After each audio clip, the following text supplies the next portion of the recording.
Um, is my mic off?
It's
Your moisture content, there's the front today, and there's your moisture content going down, and looks pretty low until we get towards the end of next week.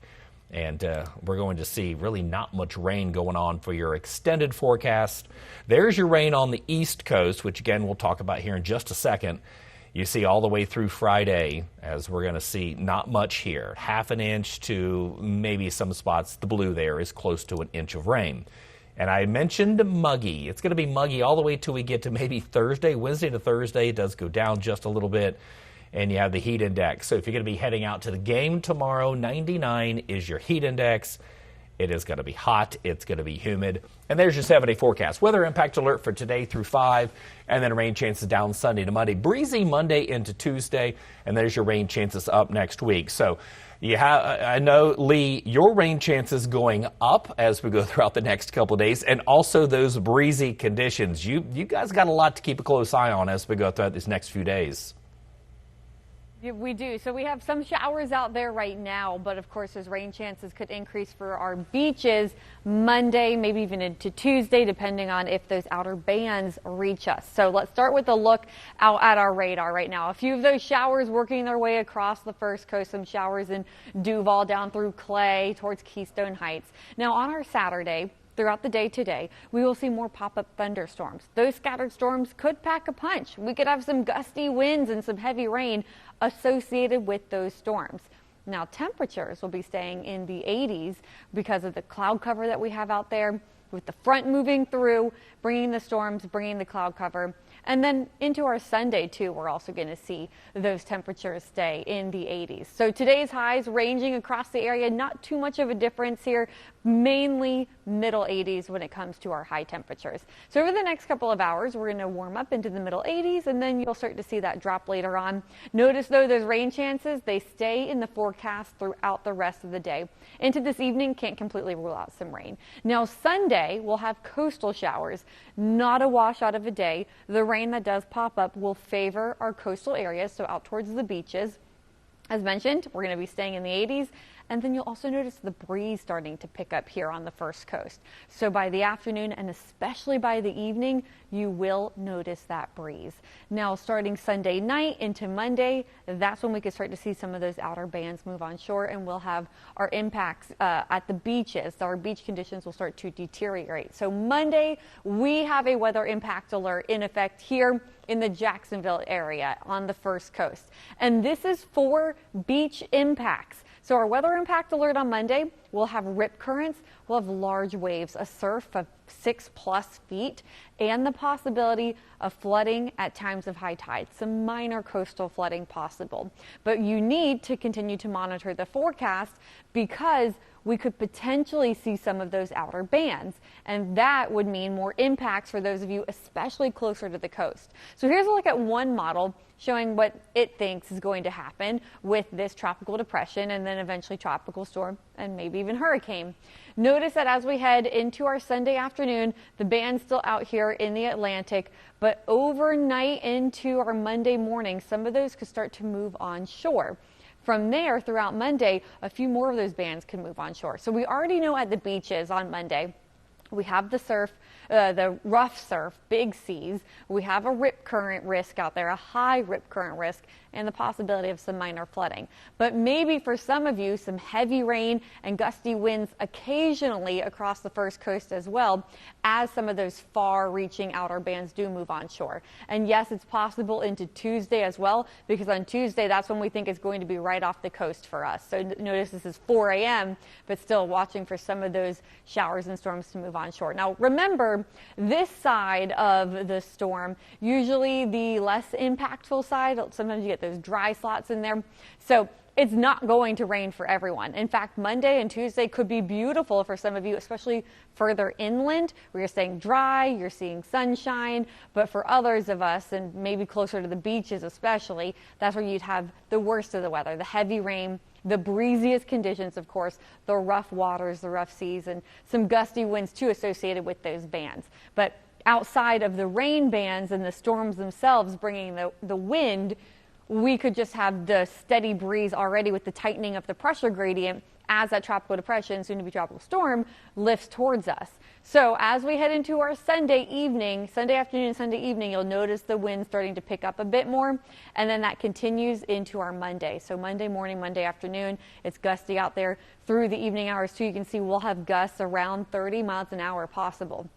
So especially if you're heading out to the beach, it's getting pretty rough out there. So here's a look at our 7-day forecast. And again, Monday is our weather impact alert day. So today, scattered showers and thunderstorms around, but not associated with the tropics. Still, some of those storms could be strong with the gusty winds and the heavy rain.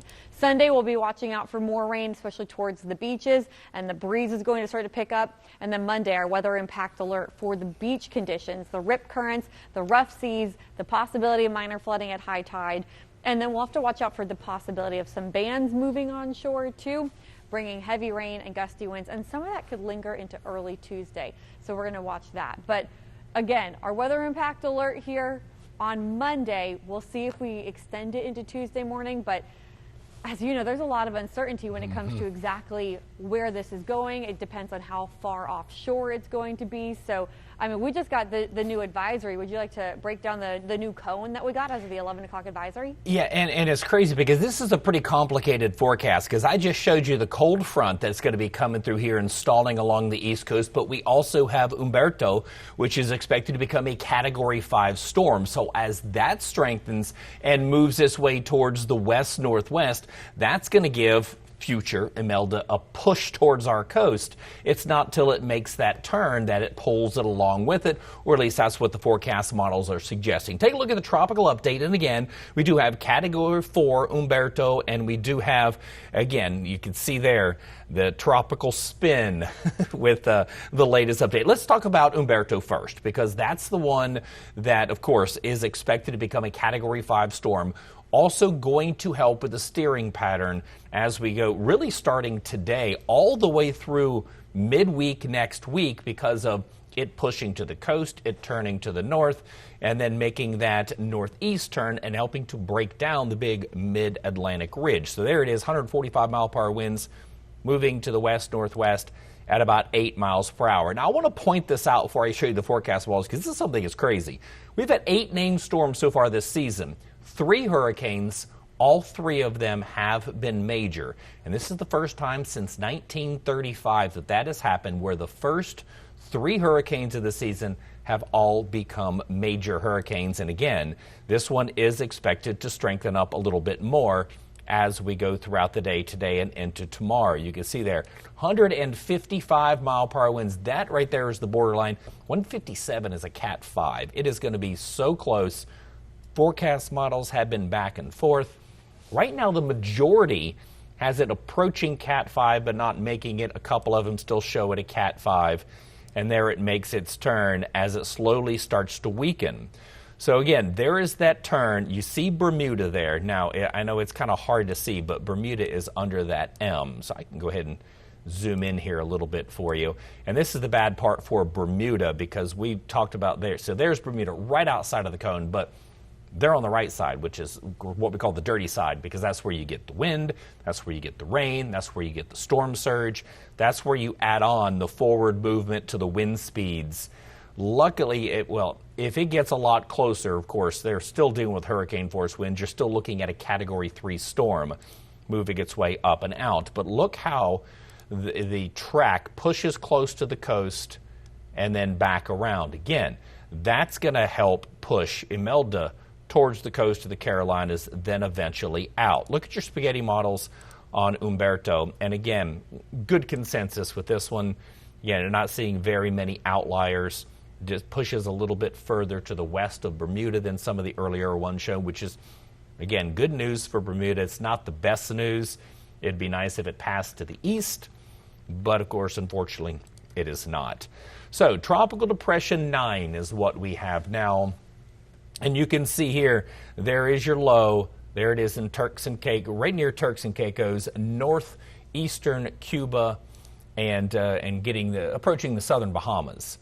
Now, this one, of course, next name on the list is going to be Imelda, and that is that is pretty likely, I would say, as we go throughout the day into tomorrow. It's already tropical depression number 9, and you can see there, so we do have your watches and warnings there in the blue and yellow. So, okay, here it is.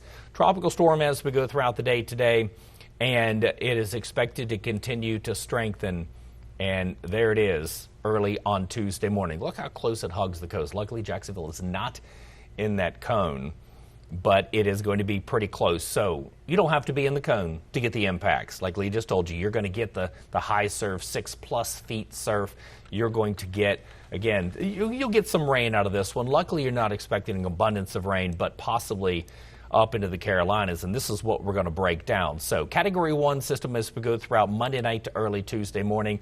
And look how that bulge goes out. Look how it's now not including the Carolina coast. So that's the thing. That is kind of the shift that we have been watching. And again, likely due to, number one, that front being stalled off of the coast of the Carolinas down through Jacksonville, and then also Humberto. I know it's kind of hard to see because this model didn't update until we just came on, so haven't been able to move these around. But you can see there with the icon that it is going to weaken once it moves this way away. So let's take a look at your spaghetti models, and you can see, look at that abrupt turn with a lot of them as it approaches the Carolina coast. Don't have many left over that are pushing their way in. So the more model runs we get like this, the more confidence we had. Of course, you're always going to get some of these outliers like this and like this. And you're even getting some of the European and look at that. So zoom in here, and these are basically runs of the GFS and the Euro, still showing. Again, so this is 100 runs of each. You're still showing about 20 runs, the white of the Euro, of it actually making landfall. The majority, again, 80 of them show them turning out. So this is why we'll keep a very close eye, because this is situated between a cold front and, again, Humberto. Humberto wants to push it towards the coast, and then it's going to start to pull it once Humberto makes the turn. So the front is going to help kind of block how far it can push into the coast, and also help weaken it as it confronts with that frontal boundary. So let's take a look at your GFS model. And again, these are all updates. Let's see if this one actually goes, because usually it's about this time this one updates. You see there's your GFS model going Monday. And again, we're looking at hurricane. And there it is approaching the coast and then moving its way out, following right behind Humberto as we go throughout Wednesday, Tuesday into Wednesday. Here's your wind forecast. And you can see there's both systems. So you'll start to see that as we go, like Lee mentioned, Monday into Tuesday, you'll start to get some breezy conditions. That'll push that surf. While the storm is approaching, it'll push surf in, and then it's going to shift our winds as we go throughout the day on Tuesday. So this could go to early on Tuesday morning. And there it is pushing its way out. And really going to look at the same thing when it comes to the European model, because again, both of these are really starting to agree, which is nice that they do agree. Also nice that it's not expected now to hit the coast. This could change, especially with how close the proximity is. Look at that. I mean, it is close. So, I mean, you get this front 50 miles one way or the other, you get a big change in your forecast right along the coast, especially if that front stalls a little bit further inland, again, by about 50 miles. So there it is on your European model, starting to make that turn, and then Humberto kind of pulling it away. Now look at your European model, because it has it going back south of Bermuda, then dying out. So we're going to have wind shear, we're going to have upwelling, which will help cool. Once it gets out of that Gulf Stream, it's going to cool the surface of the water there, which could help maybe this one die out. But it's going to be moving away from us regardless. There we go again, Sunday, and then Monday into Tuesday, and there it is again, thinking it's going to be a hurricane. Most forecast models do show this one a hurricane. And then starting to weaken as it moves its way out to sea, following behind Humberto. So we've got a lot of things still in the factor of this one that could help push it closer to the coast, pull it further away. And again, showing you that front. And again, this is the European model. So you see both of them here. There is Imelda, there's Humberto. And you can see how it's the outflow. So this is counterclockwise. That's what, as this one pushes to the north, going to help push Imelda towards the coast. But it's getting blocked by this front. So again, the cold front, wonderful thing. Bringing us some heavy rain here at the studio right now. You probably can't hear that. But again, that's really going to help out the coast of Jacksonville all the way up through Savannah and the Carolinas, of giving this one, kind of helping to steer this one as it pushes its way out as we go throughout Wednesday, Thursday, Friday. Here's your moisture, kind of showing the same thing. That front kind of hanging out there. It is going to bring some heavy rain to the coast of the Carolinas. Even with that stalled front there, it's still going to push some rain in. I think latest forecast models around coastal Horry County and Myrtle Beach, North Myrtle, were showing 6 inches of rain. And then there it is pushing its way out. So again, this is what we need to focus on. And Lee, you can say the same thing. Just because you're not in the cone, just because you're not seeing a direct landfall, that doesn't mean you're out of the woods when it comes to impacts of this system. Like you said, you're going to see breezy conditions. What does your rainfall forecast look like for this one? The good news is for you, again, this is just going to be a strengthening system, and once you're below it, down to the south of it, the rain is going to be drying up. But what are your forecast models showing in terms of rain over the course of the next 3 days?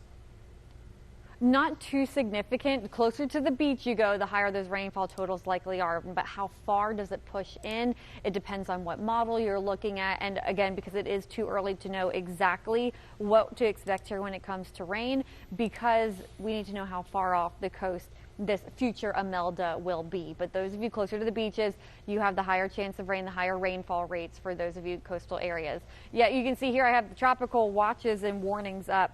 And we do have the tropical storm watch now again in effect, including our coastal areas here. So right off the coast here in northeast Florida and southeast Georgia, we do have that tropical storm watch. So let's take a look at what we can expect here locally.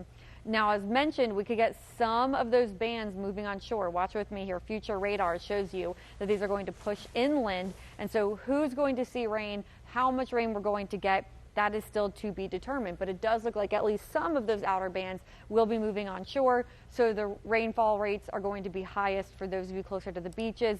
And then it just depends how far inland those bands go. That's why, under the need to know, we say you have to stay updated on the forecast. We are going to continue to fine-tune this as we know exactly where future Imelda is going to go. So in the meantime, what we do know, what we are certain about, is the high surf, the rip currents, and the possibility of some flooding at times of high tide due to that onshore wind that you can see there on the model. It could start to pile up some of that water. So again, weather impact alert in effect for Monday for the beach conditions, the water conditions, but we could get some of that rain moving on shore, as you can see here with that future model, some of those bands passing on shore. So we'll keep a close eye on that for you.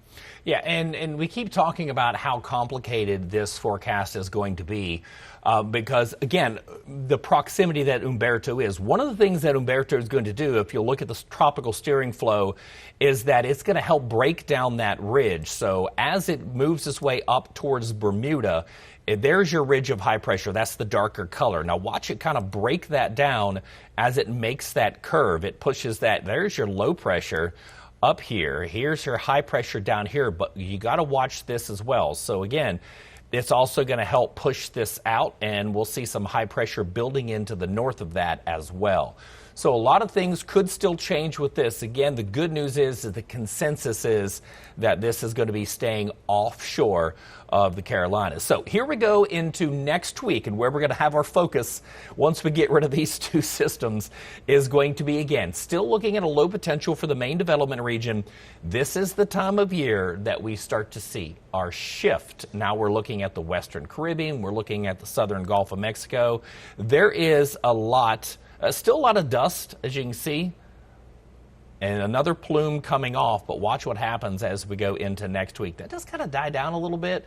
That gives you the potential with the warm water temperatures of maybe seeing something else. As of right now, I don't see any forecast models over the course of the next 10 to 14 days pulling anything off the coast right now, but this is why. And again, this is why this time of year we see this shift. Look at the tropical heat potential in the Caribbean and up around the Bahamas. Again, this is one of the reasons why Imelda expected to strengthen into a tropical storm and then a hurricane, as there is a lot of heat potential down there. There is still some wind shear which could help out as well. But we're going to continue to keep on top of this with everything that's going to help steer this, maybe weaken it, and maybe push it out to sea. So again, join us back here again tomorrow at 11. We'll do the same thing. And again, throughout this evening as well, keep it a close eye on these models.